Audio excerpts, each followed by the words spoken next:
Hello everyone and welcome to CapCut apps.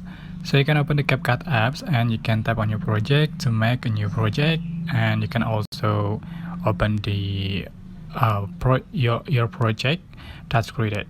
For example, I'm going to open my project and you already have an image here.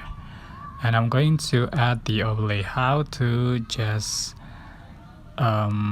select overlay. So you can select a video overlay or photo overlay, add overlay, and you can also add the stock videos available here. For example, I'm going to add the image overlay. So add, and you can resize, right,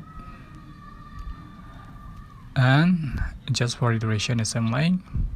And you can also blend the overlay. Just select blend, select darken like 10, filters, overlay, and adjust for the opacity as you like. So for example, I'm going to select darken, check mark, and here we go. That's it. I hope this tutorial was helpful for you. Don't forget to like, comment, share, and also subscribe to this channel if you haven't done that already. If you have any question, please leave in the comment section down below. Thank you so much for watching.